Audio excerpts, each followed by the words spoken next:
eu queria ter uma conversa aqui com vocês, franca, sabe? Cara a cara, acerca da ansiedade e como ela, muitas vezes, ela é mais uma questão de idolatria do nosso coração do que de uma doença de fato.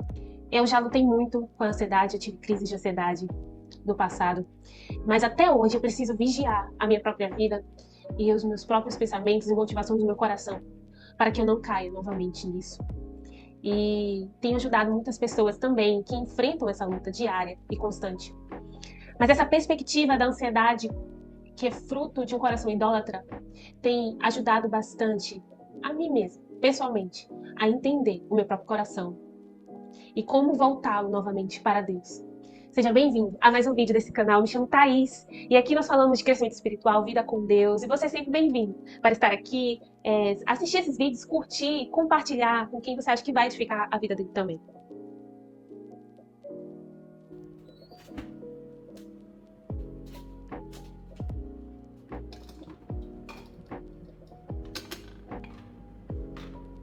Eu estou preparando aqui um bolinho de arroz para comer junto com o meu almoço. E eu pego o arroz que eu tenho já preparado, sabe quando o arroz está sobrando? E aí resto de arroz, requeijão, queijo ralado, meia xícara de farinha de arroz, um pouco de leite em pó e 2 ovos, misturo tudo. E é isso que eu estou fazendo agora para preparar. E o que eu queria refletir com vocês aqui hoje é sobre a questão da ansiedade. Eu não sei você, mas a ansiedade é algo que eu tenho que lutar, que eu tenho que frequentemente vigiar. E eu acho que é o mal do século, né? Muitas pessoas precisam lutar contra a ansiedade.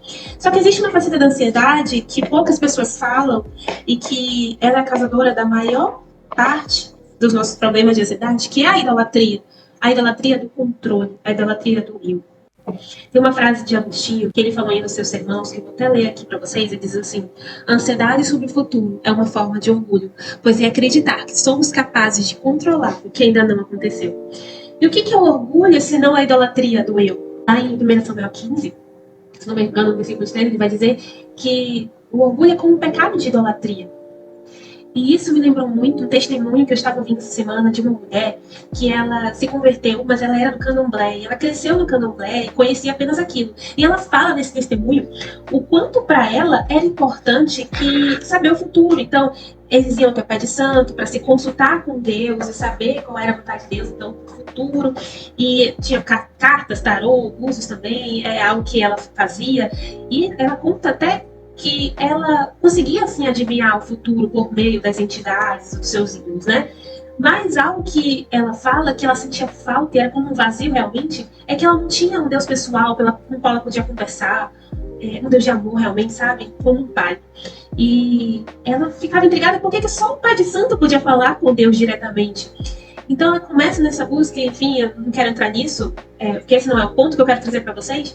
E Deus a encontra e ela fala assim, como muitas vezes nós cristãos, e é isso que eu refleti bastante, nós cristãos às vezes falamos, esse pessoal aí da macumba, mas nós mesmos agimos às vezes assim, querendo adivinhar o futuro, querendo fazer o tarot gospel, a revelação, a palavra, quero saber o que Deus quer para o meu futuro, Deus precisa me dizer, Deus precisa me revelar, e se a gente não sabe o futuro, diante da incerteza do futuro, diante da incerteza se o nosso sonho vai se cumprir, se aquele nosso plano vai se concretizar, nós ficamos ansiosos, e nós começamos a nos desesperar, nos angustiar, por mais que não seja algo que você fique pensando todo o tempo, mas está lá no seu coração, no subconsciente, me angustiando, trazendo constantemente aquela angústia. Então nós não somos muito diferentes dessas pessoas quando nós, em vez de amarmos a Deus e buscarmos a Deus e entendermos o Deus que nós servimos, que é um Pai que nos ama, que quer o melhor para a nossa vida, que morreu por nós, nós queremos Ele como alguém que eu consulto para fazer a minha vontade. Não é assim que funciona, gente. Deus é soberano. Deus ainda nos deve satisfações. Deus não nos deve revelações que Deus já fez tudo o que era necessário e nós nem merecemos. Nós fomos criados por Deus e para Deus. Então, naturalmente, o nosso coração vai adorar algo, sim. Naturalmente, o nosso coração vai buscar coisas para adorar. Se não for a Deus, nós vamos adorar outra coisa.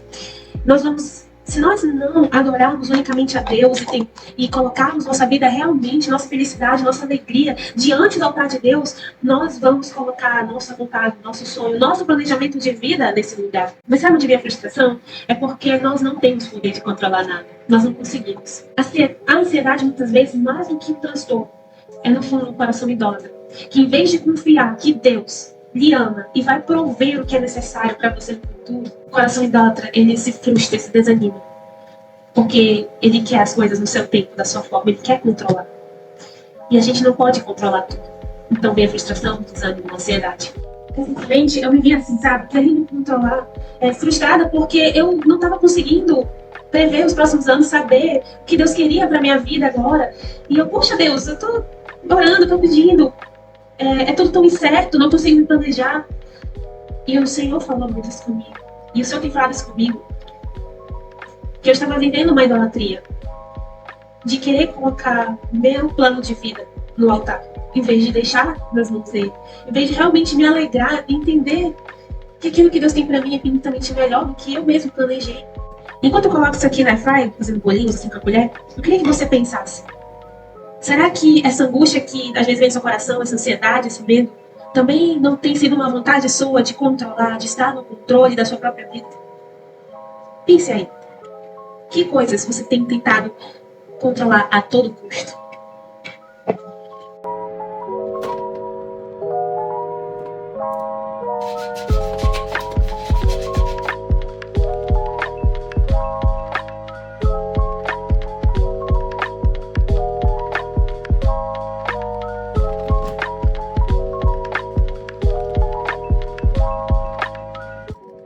Bom, já deixei ali na airfryer assando, depois eu mostro pra vocês.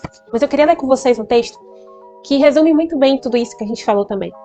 Ele tá lá em Mateus 6, nos versículos, a partir do versículo 25 ao 34. É um texto longo, então paciência aí.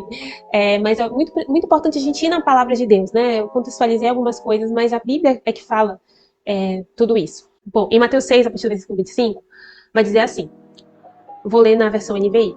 Portanto, eu lhes digo, não se preocupem com suas próprias vidas. Ou em outras versões diz, não fiquem ansiosos com suas próprias vidas. Quanto a que comer ou beber, nem com seus próprios corpos quanto ao que vestir. Não é a vida mais importante do que a comida? E o corpo mais importante do que roupas? Então, primeiro aqui, Deus está estabelecendo um princípio daquilo que é mais importante na nossa vida. O que é mais importante não são as coisas deste mundo, não são as coisas materiais ou coisas deste mundo mesmo. A vida que ele nos dá é mais importante, e o corpo é mais importante do que essas outras preocupações. E ele vai continuar. Observe as aves do céu, não semeiam, nem colhem, nem armazenam em celeiros, contudo o Pai Celestial as alimenta. Não tem vocês muito mais valor que elas? A gente observa as aves do céu, elas têm muito menos controle da vida do que nós, né? Elas são irracionais. Mas mesmo elas, o Pai Celestial não deixa faltar nada. E ele está fazendo uma pergunta, quanto mais vocês, quanto mais nós, pelo qual o Filho de Deus morreu. E ele continua, quem de vocês, por mais que se preocupe, pode acrescentar uma hora que seja a sua vida? Gente, por mais que a gente se preocupe, fique ansioso com tudo, quem de nós pode acrescentar uma hora que seja a nossa vida? Ninguém. A morte ela pode chegar assim para você. Teve uma amiga da família muito querida que faleceu essa semana. Foi muito triste porque foi muito repentino. Ela estava bem no dia e depois ela teve um aneurisma. Mas ela está na glória agora, no céu melhor que a gente.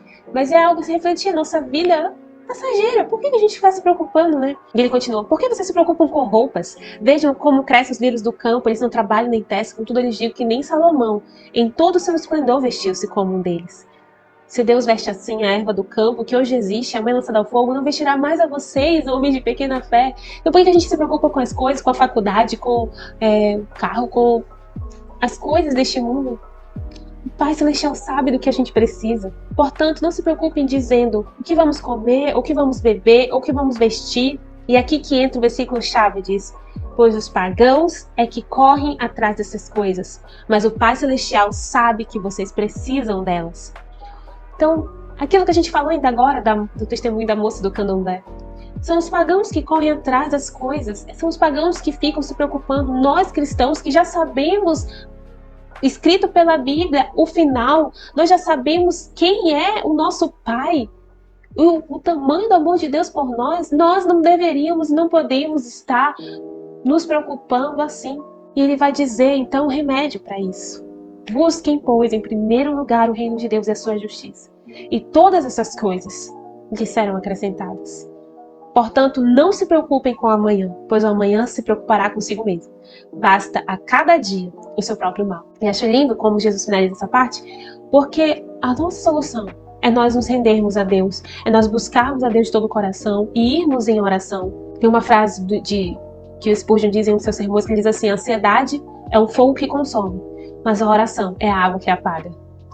Então, se há muito fogo de ansiedade no seu coração, talvez, provavelmente, você está precisando de mais tempo de oração com o Senhor para apagar esse fogo que não vem de Deus. O amanhã, gente, ele vai trazer sua própria preocupação. A Bíblia está dizendo aqui, basta cada dia o seu próprio mal. Sim, nós vamos nos planejar para o futuro, mas nós não vamos nos preocupar com ele, ou colocar nosso valor nesse futuro, porque Deus, ele pode mudar. Nós não temos controle daquilo que vai acontecer, só ele. Tem uma história interessante que quando eu era recém-casada, eu tinha poucos anos de casada, eu fui dar uma palavra para algumas mulheres no grupo, e eu disse assim, me apresentei, né, falei, eu me chamo Thaís, e eu ainda não tenho filhos, porque por opção minha e do meu esposo por enquanto, nós planejamos não ter filhos, eu falei alguma coisa assim. E eu lembro que nesse dia uma amiga querida, né, agradeço a Deus, amigas que me repreendem, ela falou assim pra mim no final, amiga, sabe aquilo que você falou, de que vocês não têm filhos por opção, por escolha e tal? Cuidado com isso, porque ser filho não é só uma questão de escolha, é questão de agir de Deus, de milagre, não. E ela falou das mulheres que tinham dificuldade de ter filhos, enfim. Aí eu aceitei, beleza, entendi. Mas eu só vim entender a realidade daquilo, como foi errado aquilo que eu falei, e na verdade era um erro no meu coração, quando anos mais tarde eu pensei, bom, agora eu quero ter filhos, como eu planejei, como eu controlei a minha vida até aqui. E eu parei de tomar o remédio que eu tomava, e enfim, falei, agora vem a gravidez. E não foi isso que aconteceu. A gravidez, ela não veio. E tentamos, e ela não veio, não era como eu imaginava. Eu imaginava que eu estava no controle da minha vida, sabe? Que eu podia controlar o dia que eu fosse ter filho. E no final é um agir de Deus. Sim, a gente faz nossa parte, mas é um agir de Deus, entende? E Deus tem me ministrado muito isso no meu coração. Eu ainda não tive filhos. Mas sabe o que Deus tem falado pra mim? É que eu não sei se eu vou ter ou não. Mas Deus não me deve me falar. O que eu preciso fazer é focar os meus olhos em Jesus, em amá-lo de todo o meu coração, em buscá-lo acima de todas as outras coisas. Porque o futuro, independente se vai ser com filhos ou não, ou com outras coisas que o meu coração anseia, eu sei que vai ser bom, porque Deus tem algo bom para mim. Deus tem planos maiores e melhores do que aquilo que a gente pensou. Nós precisamos crer nisso, ter os olhos fixos em Jesus. Não vamos ter um coração idólatra, que quer controlar a todo custo a nossa própria vida. Vamos render a nossa vida aos pés da cruz e deixar que Deus, o nosso Pai, que nos ama, cuide de tudo. Vamos ser felizes nele. Deus te abençoe, curta esse vídeo e não se esqueça de se inscrever aqui no canal, para que você possa acompanhar os próximos vídeos também. Tchau, tchau!